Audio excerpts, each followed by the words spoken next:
Former NBA star Lamar Odom opens up about his past struggles with drug addiction, the pressures of fame, and the disturbing experience he had after taking an African substance meant to help with addiction and healing. He was interviewed on the Locked In podcast, so let's hop right into the discussion. Kept it light. What was the first time trying cocaine like for you? Oh, honestly, it was kind of like orgasmic. It was like my body had an orgasm on the inside.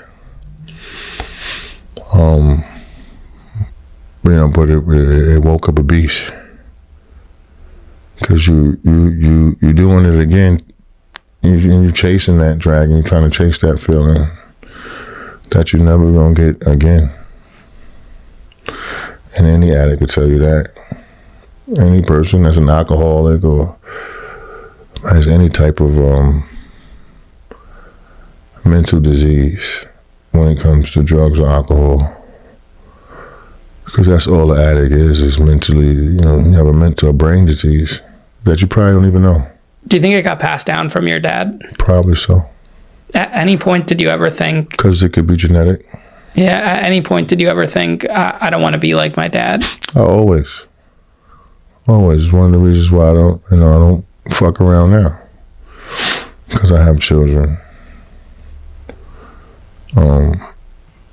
I gotta be a stand-up role model for somebody or something. At least for them, at least for God. Would you have considered yourself an addict when you married Chloe, and did she know about it? No, when I married her, I would consider myself an addict, but I didn't really understand what an addict was at that time. Before, my stint in rehab, going once or twice. And learning that you have a diseased brain. And so when I really break it down like that, the last thing I really want to do is feed narcotic to a diseased brain. When was the first time you went to rehab? I forgot the year. I forgot the year. I must have had to be 2000 and I guess maybe 9 when I met Chloe. So you guys were married at the time? Yeah. How did she react to that? Well, she was for it. Yeah, it hurt her that I was, to see me like that. Like it should hurt any wife to see her husband like that. Why do you think rehab didn't help you that first time? Because I only went to get out and do drugs again. I didn't go for to actually beat it. I think the second time it helped, and then the time after that, and then I tried a African a plant medicine called ibogaine. Yeah, I've heard of that. And I did it, and I've done a lot of drugs in my life, and when I did that drug, it was so strong, I was just wishing that it would turn off, like, oh, please, shit, stop. Because I heard when they took it, they said that, my African ancestors used it to revisit their loved ones that are no longer here. But after further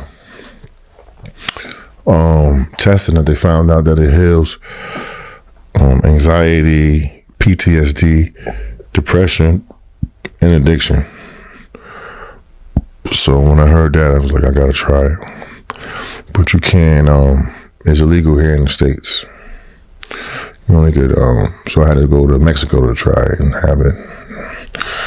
The conversation really highlighted how serious addiction can be, and it reminded us that trying to change for others isn't enough. You have to want to get better for yourself first. Lamar also opened up more about the powerful vision he had while on the trip. That shit was strong as a motherfucker, though. What was the vision you had during it? I've heard that people have a very vivid, trip or vision. Yeah, well, they said that the first person that you probably see come to visit you, probably the person in your family who you have the dearest feelings for. And it's crazy because the first person I can remember seeing was a big picture, big as that light right there. And it was Oh, it was a vision of my cousin Sierra, who I helped raise with my grandmother. Then I got to see my son again. Like at the age of like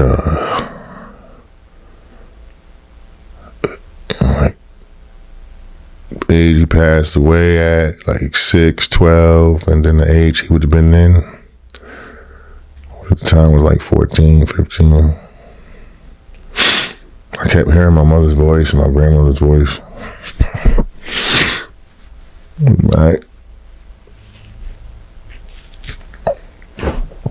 And woke up a new man. What feeling do you think you experienced the most during your addiction?